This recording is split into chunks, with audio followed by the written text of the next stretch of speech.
as we get closer to the witch's power, we're going to talk about some of the most dreaded, scary, and still feared by far. The Navajo Skinwalkers, the witches of the Southwest.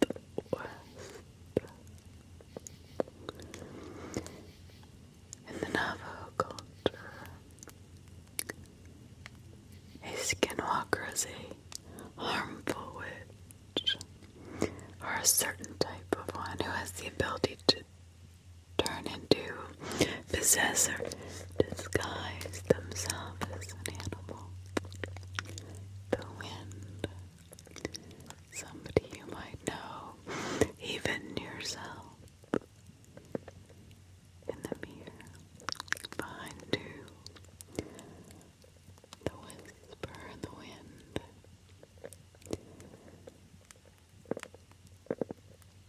Or does take over a body that has been deceased. But this witch, the most feared of all the witches, is called Oji, but the Navajo, which translates into with it he goes on all fours. It is just one of several types of the Navajo witches and is considered the most volatile and dangerous. The Navajo people, well, for the Navajo people, witchcraft is a part of their spirituality and one of the ways of their lives. Now, many of you think or associate witchcraft as something evil or bad, but it doesn't always have to be. It's very healing. But like anything, the yin and the yang, there is good when there is bad, and there is bad when there is good.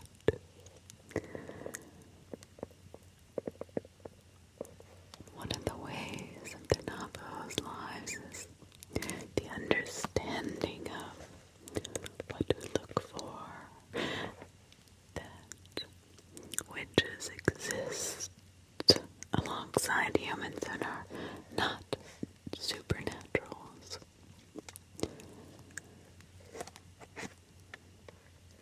And they believe that there are places where the powers of both good and evil are present, and that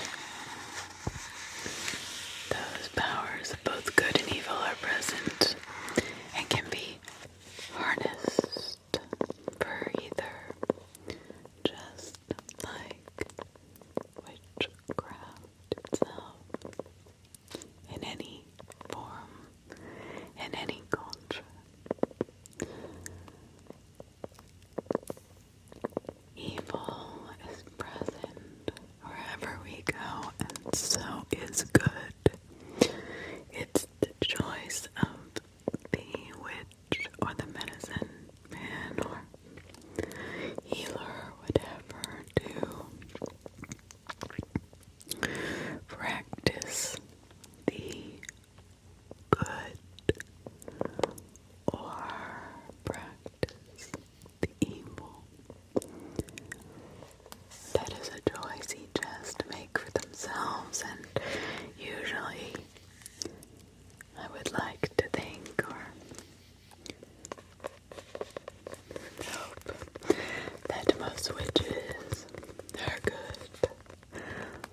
forces to cause harm or misfortune to others.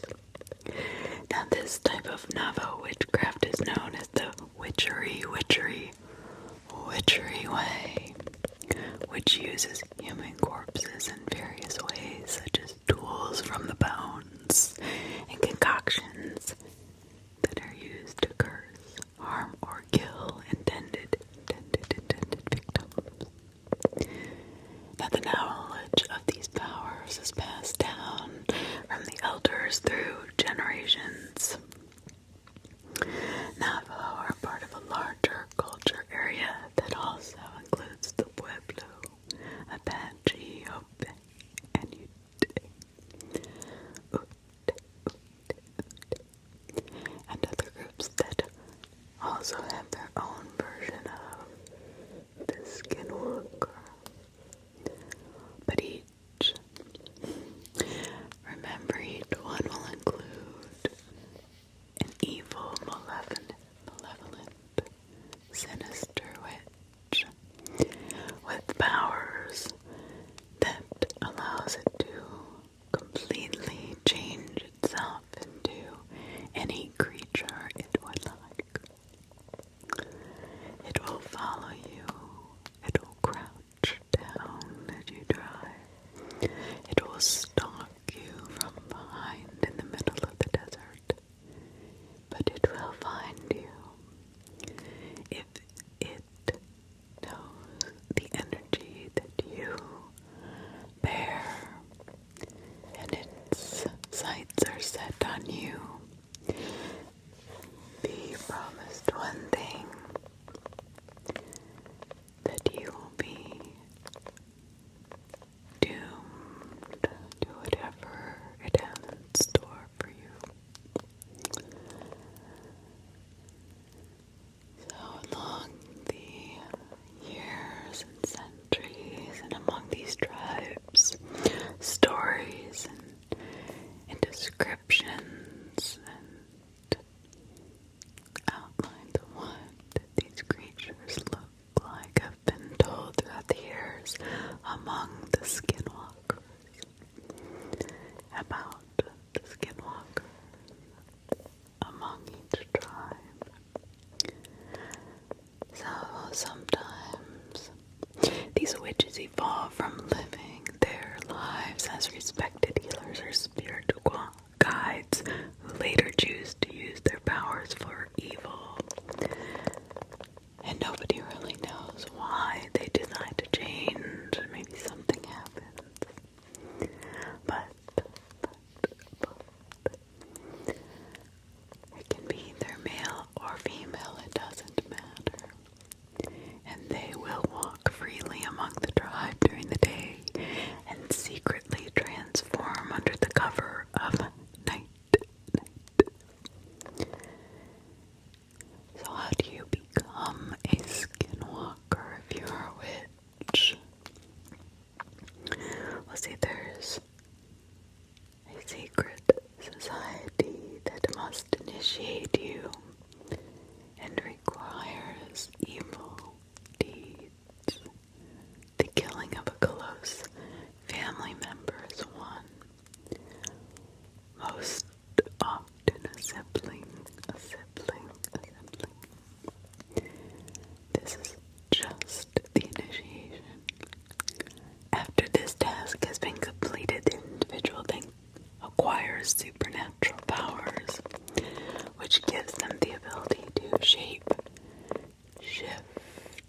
into different creatures. Most often they are seen in the form of coyotes, wolves,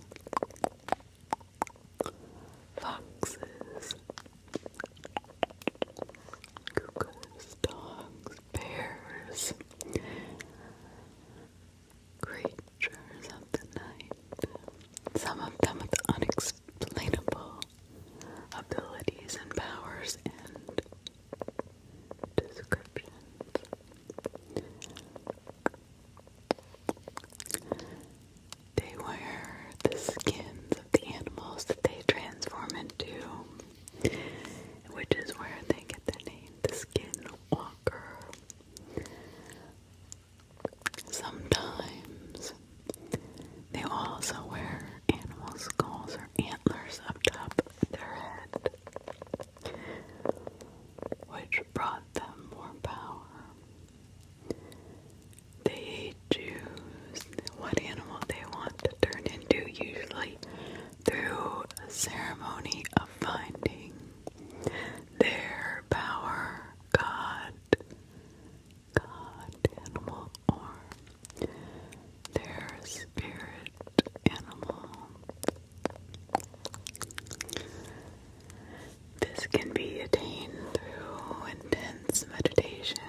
So they may change to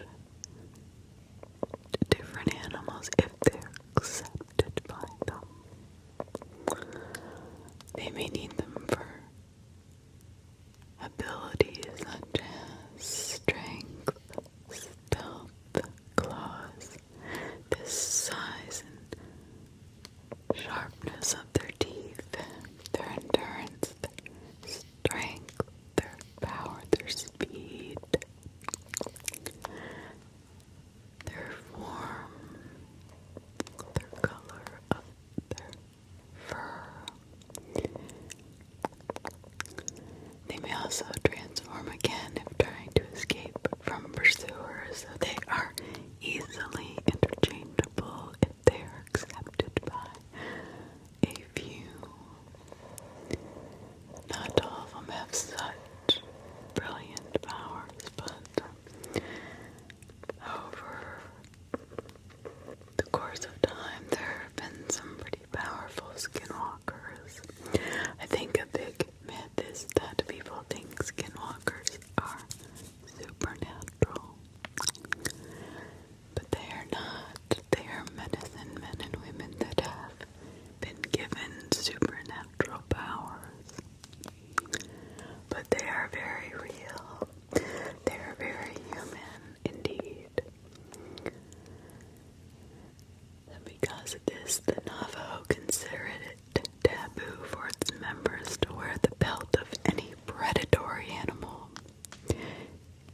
because they do not want to be related to a skinwalker or thought to have been, which means if you go to reservation or see a ceremony, sheepskin, leather, and buckskin are acceptable because they are not predatory animals. They're not considered a skinwalker's type of cover. I don't know if you've ever seen a skinwalker or have known anybody who was a skinwalker, is a skinwalker. There are some. It's such a tight-knit secret society that it's very difficult to find them and talk to them.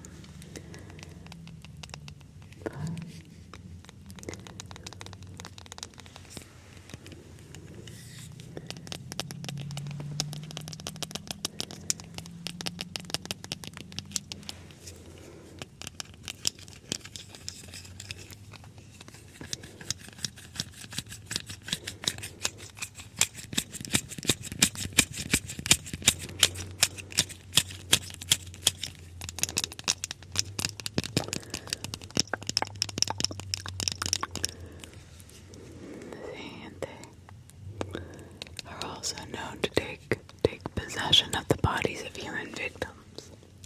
If a person locks eyes with them, after taking control, the witch can make its victims do and say things they would never do otherwise.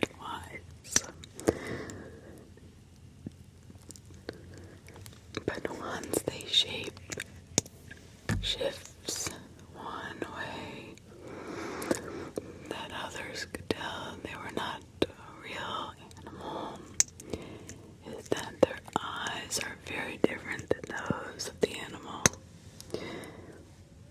Instead, their eyes are very human. Their eyes are very, very human. And when the lights are shined on them, they turn a bright red. Alternatively, they are in human form. Their eyes look more like animals. So on the other side of that spectrum, when they are in their human form, the animal that lurks within them as a shapeshifter, skinwalker, or doppelganger, creature of the night,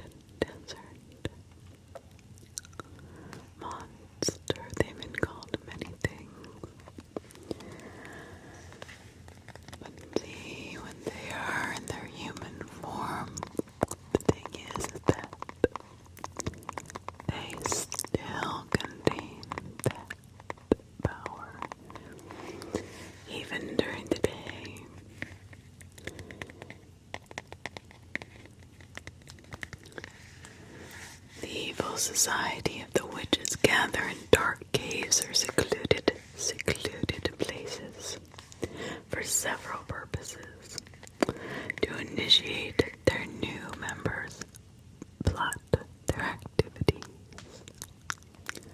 to harm people from a distance with the black magic, and perform dark ceremonial rites. These ceremonies are similar to other tribal affairs, include dancing, feasts, rituals, and sand painting, but are corrupted with dark connotations.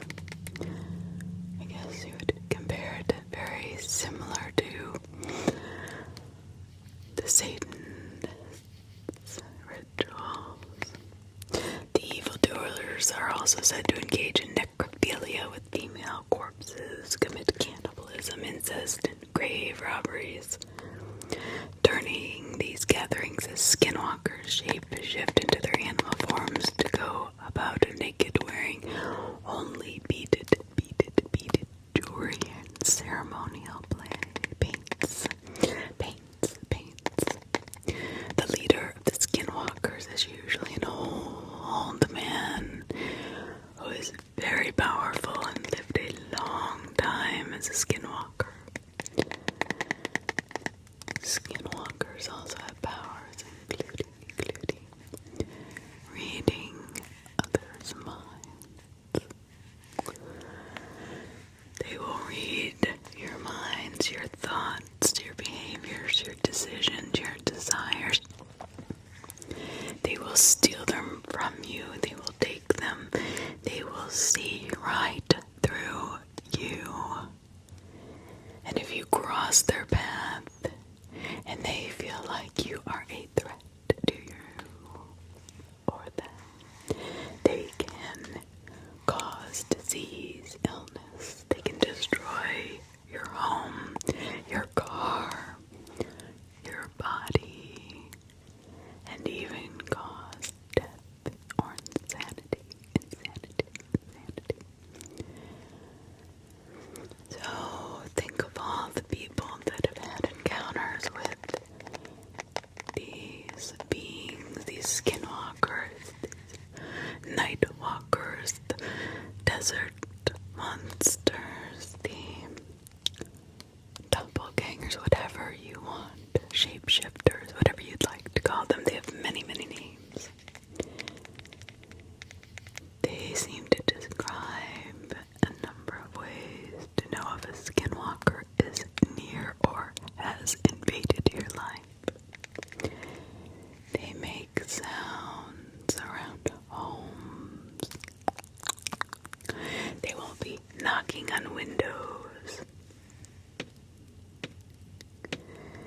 banging on walls. They all make scraping noises. Scraping noises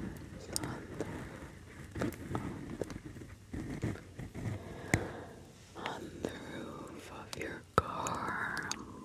They will follow you through the desert. They will knock on your windows, forcing you to cover your windows to protect yourself from them. But they will get you in the end. They will, I promise you. Some occasions people have seen them peering through windows. Most often they appear in front of vehicles in hopes of causing a serious accident to that person. It is also a legend or a belief, whichever you want to consider it. If you are a believer in skinwalkers, or if you think that that is just a legend, well, then you've never been to the desert in the middle of the night. In addition to being able to shape shift Skinwalkers also able to control the creatures of the night, such as wolves and owls and coyotes and any predatory animal, which will do its bidding, will kill for them, will be under their control. Some are able to call up the spirits, to invoke the spirits of the dead, and reanimate the corpses to attack their enemies. Now this is a very rare and powerful skinwalker that can do this. But remember this, that on reservations and in the Indian culture here in America, because of the thought of the belief of the skinwalkers, the fear of them because of the realization of how real they are, and they know you rarely find anybody from any of those tribes out alone at night. They rarely venture out alone, especially if they're going to be out at night. So is it superpowers that are uncanny, as they are said to run faster than a car, jump up cliffs, hold on as you're driving 100 miles an hour down the road, to creep up on you from hundreds of miles away? Is that their superpowers? Do they have them? They can jump off high cliffs. They are extremely fast and agile, impossible to catch, and leave tracks that are immense, larger than any of the animals that they inhabit or invoke the powers of. When they have been seen, people have described them as not quite human and not quite animal. They are usually half naked, but some are reported wearing ripped jeans, ripped pants, and t-shirts, but mostly they're naked. But they are in the night, I promise you. So why does the Skinwalker, why is he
smaller individual problems they have been blamed for, such as windstorms during dances, alienation of affection from mates, the death of livestock, and reversal of fortune, were often believed to be the work of a witch.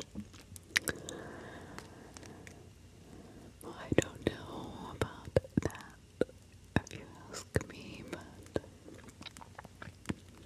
see, the thing is that it's really in all what you believe, because perception is reality. If I perceive and believe in something, it is my reality that it is true. One of the most apparent examples within the Navajo witch purge of 1878, which initially evolved from a cultural response. So many people moving across and onto their lands. After a series of course, the wars with the U.S. Army, the Navajos were expelled, forcing them to march to the Pascuala Redondo, or Fort Sumner in New Mexico, what is well known as the Long Walk of the Navajo in 1864. People suffered horrible water, failed crops, illnesses, and death, substantially removing the population from quite a few to hardly any, only after 4 years. Finally, our government admitted that they had made a mistake, and the Navajo were allowed to return to the homeland in the Four Corners area. Now, here's what makes me so mad is that we had no right to take their land. This is their land. We stole it from them. They have every right to be angry. They were here long before Columbus ever settled down.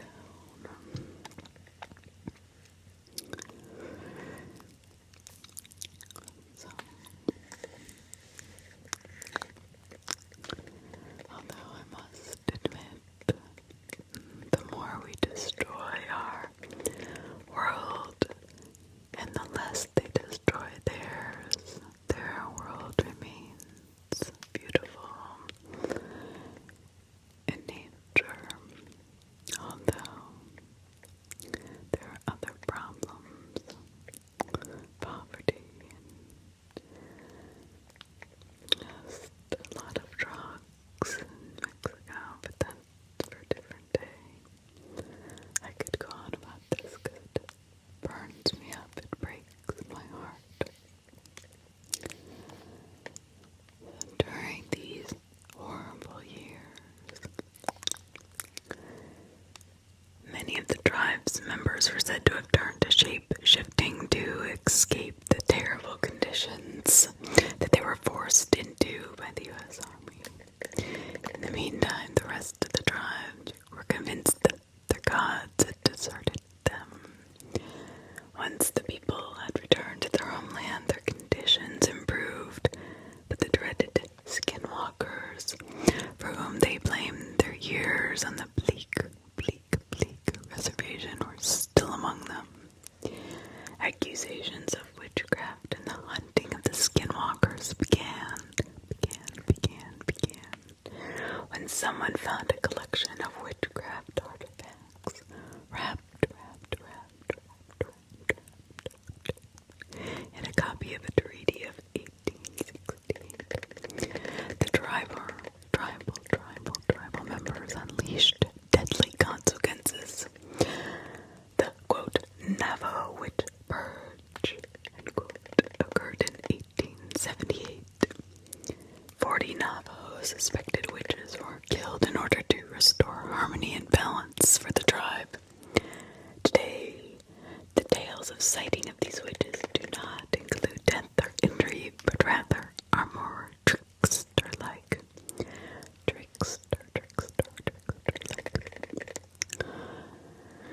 But numerous people have told stories of swift animals running alongside their vehicles, matching speed over 100 miles an hour for short periods of time. And then they run off into the darkness of the desert.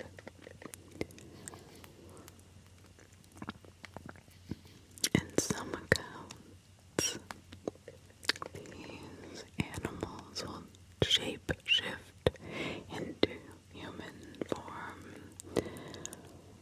and jump on the hood or the trunk of the car, possibly causing an accident. But other stories that I have heard from them being followed home and driving them crazy, whoever it is that walked through the Skinwalker land. Other stories tell of men who, making repairs on old ranch homes, begin to hear loud laughter coming from their sheep pens. Thinking they were alone, they go to investigate, and all the sheep are huddled in one corner of the pen, except one. There is a lone ram that separates from the group that is standing upright and laughing in a very human manner. Very human manner. Very human.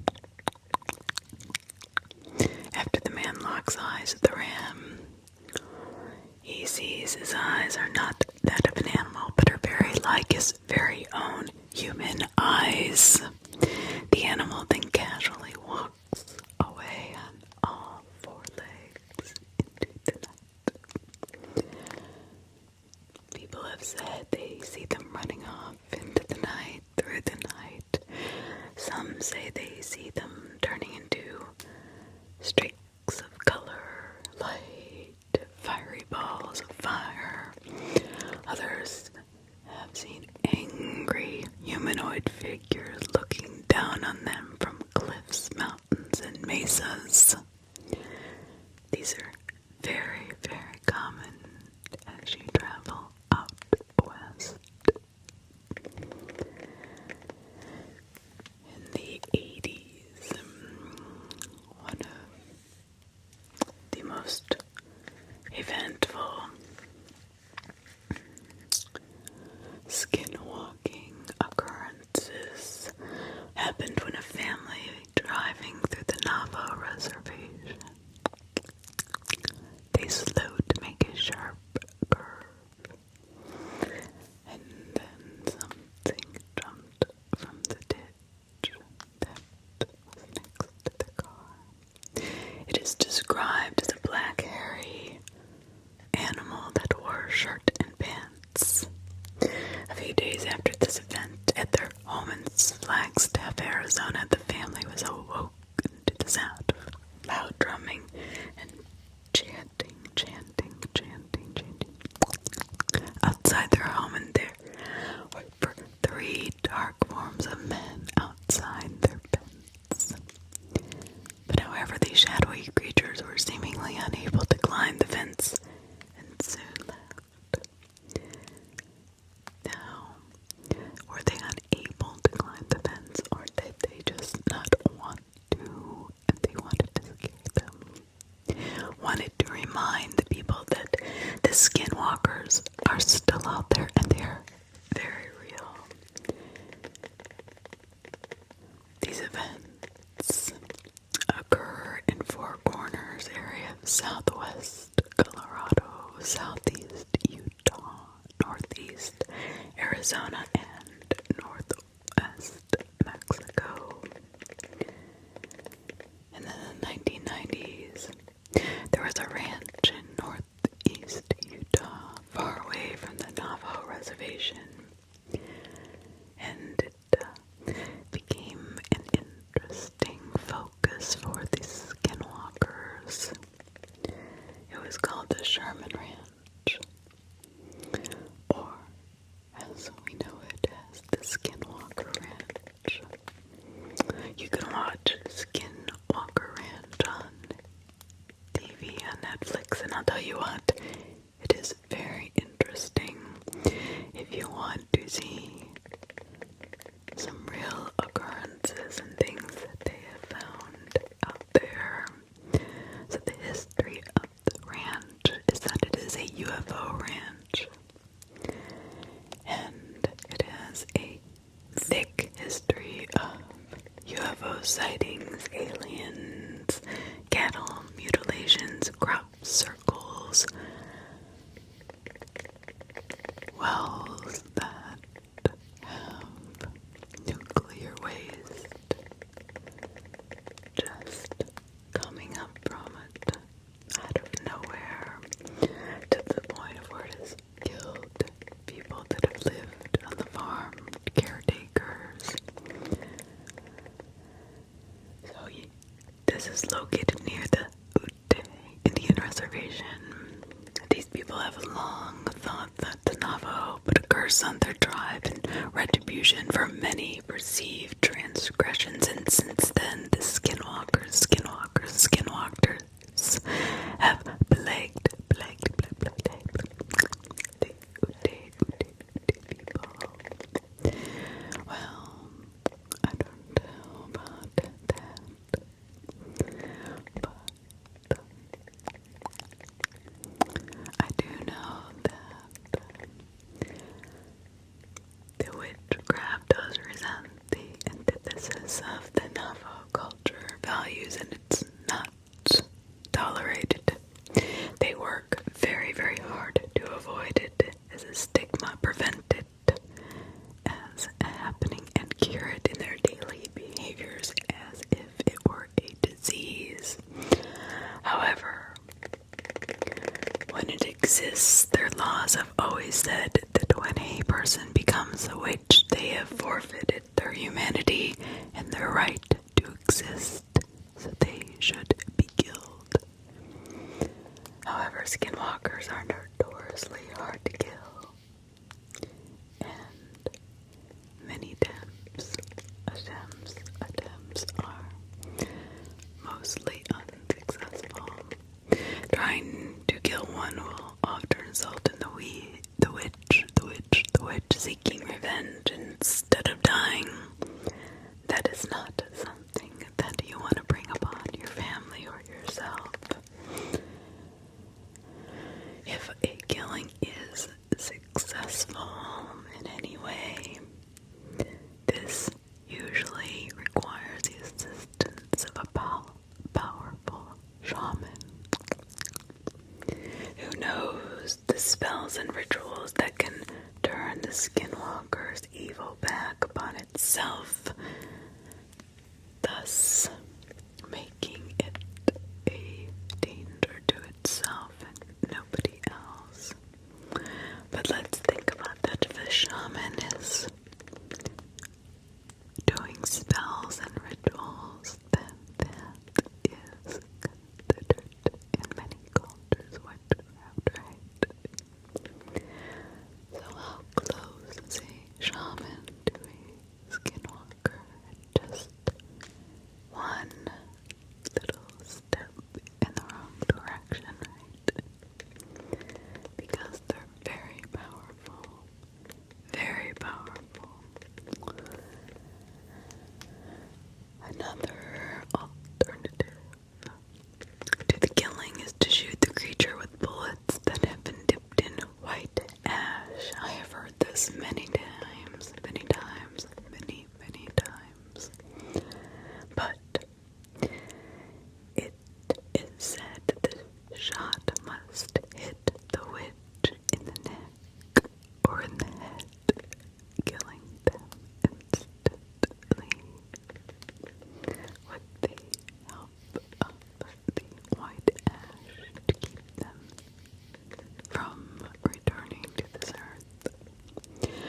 Additionally, the Navajo will not speak with outsiders about these creatures because they fear them so intensely that if you do bring them up to a Navajo or any of these different tribes, you will be shunned for sure. As a tourist or somebody that is curious, they will not talk to you about it. It is very much the fear of retribution by the Skinwalkers, which forces them to not speak about these creatures that haunt them in some ways. It is very, let's say, a taboo amongst many natives themselves. So, Dr. Adrian Key, Native American academic, writer, and activist, said, quote, "These are not things that need or should be discussed by outsiders at all." I'm sorry if that seems unfair, but that's how our culture survives, end quote. Now here's the thing. Why would you need to know unless you had a problem with them? And why would a Skinwalker be after you for no reason at all? Unless you crossed areas you should not have been crossing. You should not have been crossing. Think of that. Think of that.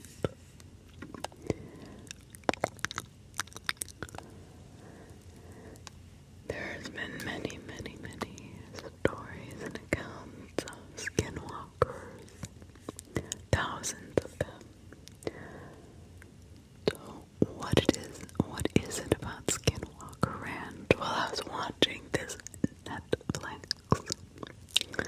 and this guy was a physiochemist.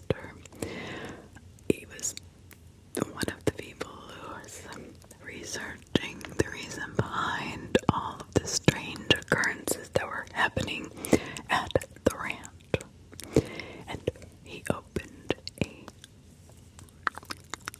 well that another man had opened and died from nuclear waste burns. And within minutes of him opening that same well years later, the cover, he too had to go to the hospital for his, and it showed it on this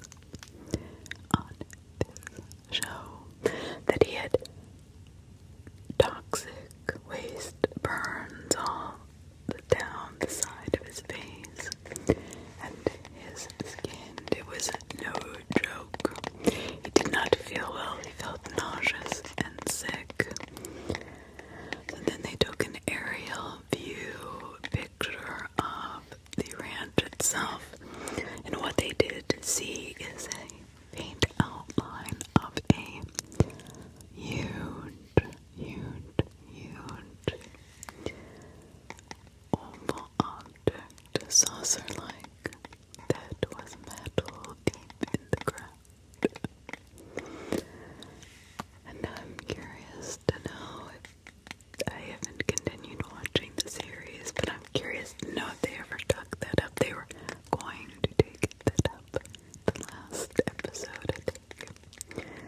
But it did. They showed pictures of it, and unless, these are investigators that are going in to see what is causing these myths and theories, and here they're finding real evidence. And how has the government been hiding this from us all these years? Why Skinwalker Ranch? What is so special about it that it is there, that all of this paranormal activity seems to flourish and pull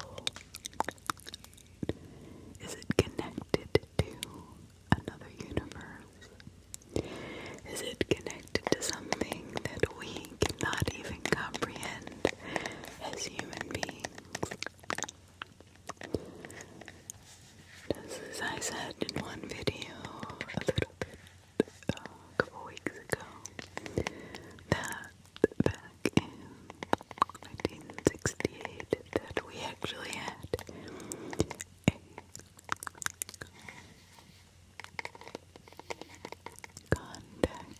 we were contacted from outer space. We had received a message,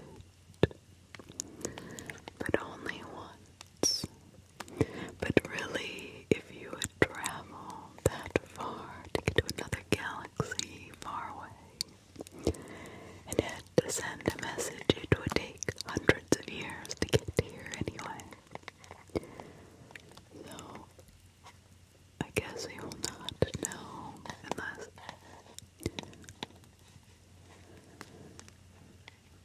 the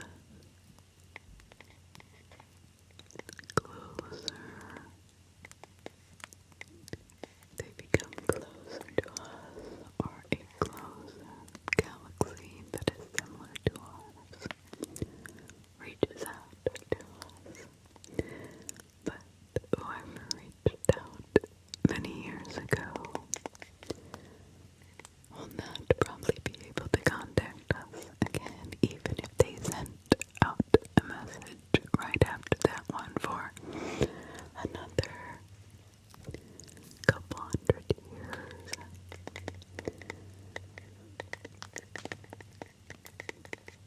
So one thing I didn't know is that the Shapeshifters, or the Skinwalkers, are actually a type of harmful witch in the Navajo culture. I thought it was more of a paranormal being, but it is not.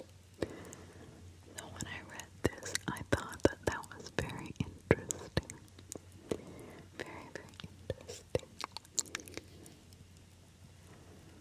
So over the years, there has been so many accounts. If you live in the desert, you can almost feel the mystery about it. When I was in Taos, New Mexico, once when I was very young, 18 or 19, I had a strange encounter. But the thing is that I was told about it. I wasn't drunk, I wasn't high, I wasn't anything, and here I had walked into somebody's house. Literally the door came open, I got out, and I started to walk outside without my coat on, and it was very cold, following something I was listening to. And my friends were like, Jodi, come into the car, get into the car. And I said, no, can't do here. And I have no recollection of saying any of this. So that I don't know whatever happened. They grabbed me and took me back, and I was fine. But I tried to look up my friend who lived in Taos at the time. I've been trying to find him for years, and his mother who lived there, and I cannot. It's like no record of them existed, which I find very strange. And I've never really brought this up because it's not until I start talking about Skinwalkers and Shapeshifters that I really think about it. But I wonder if something about that night affected him, because I never heard from him again, and we were good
something